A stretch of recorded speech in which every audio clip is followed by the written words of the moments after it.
Sir, ನೀವು ನೋಡಿದಾಗೆ ಬೆಂಗಳೂರು ಸಿಟಿಲಿ cyber ಕ್ರೈಮ್ಗಳಲ್ಲಿ ಅತಿ ಹೆಚ್ಚು ಆಗ್ತಾ ಇರುವಂಥದ್ದು ಯಾವುದು ಸರ್? ಅಂದರೆ ಡಿಜಿಟಲ್ ಅರೆಸ್ಟ್, ಮೆಸೇಜ್ ಕಳಿಸುವಂಥದ್ದು, ಆ ರೀತಿ. ನಂಬರ್ ಒನ್ನಲ್ಲಿ ನಮಗೆ ನೋಡ್ದಂಗೆ ನಮಗೆ ಬೆಂಗಳೂರು ಸಿಟಿನಲ್ಲಿ ಇನ್ವೆಸ್ಟ್ಮೆಂಟ್ ಫ್ರಾಡ್ಸ್ ಜಾಸ್ತಿ ಬರ್ತಾ ಇದೆ. ಅದಾದ ನಂತರ ಮತ್ತು ನಮಗೆ OTP ಫ್ರಾಡ್ಸ್ ಅಂತ ಹೇಳ್ತೀವಿ, ಗಿಫ್ಟ್ ಫ್ರಾಡ್ಸು, OTP ಫ್ರಾಡ್ಸ್ ಅಂತೀವಿ. ಅದು ಮೂರನೇ ಸ್ಥಾನದಲ್ಲಿ ನಾವು ಡಿಜಿಟಲ್ ಅರೆಸ್ಟ್ ಅಂತ ಕೂಡ ಹೇಳ್ಬೋದು. ಮತ್ತು ಬೇರೆ ಬೇರೆ ಅಫೆನ್ಸಸ್ ಎಲ್ಲ ಇದೆ. ಮ್ಯಾಟ್ರಿಮೋನಿಯಲ್ ಅಫೆನ್ಸಸ್ ಅಂತ ಇದೆ, ಪಾರ್ಸಲ್ ಅಫೆನ್ಸಸ್ ಅಂತ ಬರ್ತಾ ಇದೆ. ಸೊ ಇವೆಲ್ಲ different cyber crimes depending upon category of the person ಯಾರು ಇರ್ತಾರೆ ಟಾರ್ಗೆಟ್ ನೋಡಿಬಿಟ್ಟು ಮಾಡೋಂಥ ಇದೆ.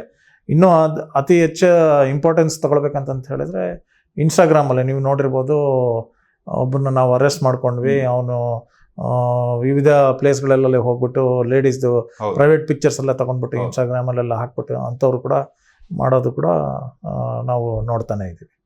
ಸರ್, ಸೋಷಿಯಲ್ ಮೀಡಿಯಾ ಒಂದು ಕಡೆ, ಮತ್ತೊಂದು ಕಡೆ OTP ಕಳಿಸುವಂಥದ್ದು, ಆಮೇಲೆ ಹಣ ಡಬ್ಲಿಂಗ್ ಮಾಡುವಂಥದ್ದು, ಇದೆಲ್ಲ ಯಾಕೆ ಸರ್?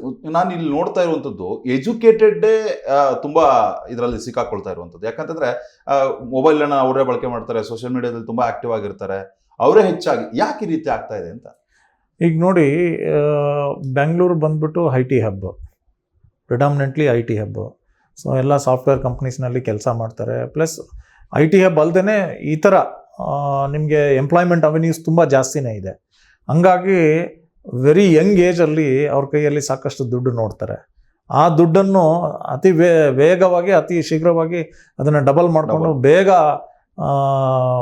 ಹಣ ಗಳಿಸೋ ನಿಟ್ಟಿನಲ್ಲಿ ಇಂಟರ್ನೆಟ್ಟಲ್ಲಿ, ಸೈಬರ್ ಸ್ಪೇಸಲ್ಲಿ ಎಲ್ಲ ಕಡೆಗೆ ಹೂಡಿಕೆ ಹೇಗೆ ಮಾಡಬೇಕು ಅನ್ನೋದು ನಿಟ್ಟಿನಲ್ಲಿ ನೋಡ್ತಾ ಇರ್ತಾರೆ. ಒಂದು ಕಡೆಯಿಂದ ನೋಡಿದರೆ ಅವ್ರದ್ದು ಇನ್ವೆಸ್ಟ್ಮೆಂಟ್ ಮಾಡಿಬಿಟ್ಟು ಅವ್ರದ್ದು ಫಂಡ್ಸ್ ಏನಿದೆ ಗ್ರೋತ್ ಮಾಡೋದು ಒಂದು ಒಳ್ಳೆ ಇದನ್ನೇ ಅಂತ ಹೇಳ್ಕೊಳ್ಬೋದು. But at the same time ನಾವು ಕೇರ್ಫುಲ್ ಆಗಲಿಲ್ಲ ಅಂತ ಹೇಳಿದರೆ ಈ ಸೈಬರ್ ವಂಚಕರಿಗೆ ನಾವು ಅದರ ಕ್ರೈಮ್ಸಿಗೆ ನಾವು ಒಳಗಾಗೋ ಚಾನ್ಸಸ್ ಜಾಸ್ತಿ ಇರ್ತದೆ. ಯಾಕೆ ಅಂತ ಹೇಳಿದರೆ ಇವರೆಲ್ಲ ಟೆಲಿಗ್ರಾಮು ಅಥವಾ ವಾಟ್ಸಪ್ಪು ಅಥವಾ ಫೇಸ್ಬುಕ್ ಮೇಲೆ ಅಡ್ವರ್ಟೈಸ್ಮೆಂಟ್ ಮಾಡಿಬಿಟ್ಟು ಇದು ಮಾಡ್ತಾರೆ.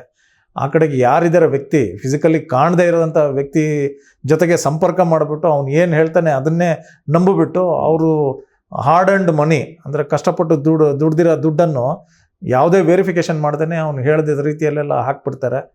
ಆಮೇಲೆ ಕೊನೆಗೆ ಅವಾಗ ಯಾವಾಗ ವಿತ್ಡ್ರಾ ಮಾಡ್ಬೇಕಂತ ಹೋಗ್ತಾರೆ ಅವಾಗೆ ಅವ್ರಿಗೆ ರಿಯಲೈಸ್ ಆಗ್ತಾರೆ ಅವ್ರು ಮೋಸ ಹೋಗಿದ್ದಾರೆ ಅಂತೇಳಿ. ಅಲ್ಲಿವರೆಗೂ ನಮ್ಮ ಹತ್ರ ಯಾರೂ ಬರಲ್ಲ. ಅದು ಕ್ರಮೇಣ 1 ವರ್ಷದಿಂದ 2 ವರ್ಷವರೆಗೆ ಆದಮೇಲೆ ಲಾಸ್ಟ್ಗೆ ಅವರು ದುಡ್ಡು ಯಾವಾಗ ರಿಟರ್ನ್ ಮಾಡ್ಕೊಳ್ಬೇಕಂತ ಹೋಗ್ತಾರೆ ಅವಾಗೆ ಅವ್ರಿಗೆ ಗೊತ್ತಾಗೋದು ಇದು ನಾವು ಮೋಸಕ್ಕೆ ಒಳಗಾಗಿದ್ದೀವಿ ಅಂತಂತ.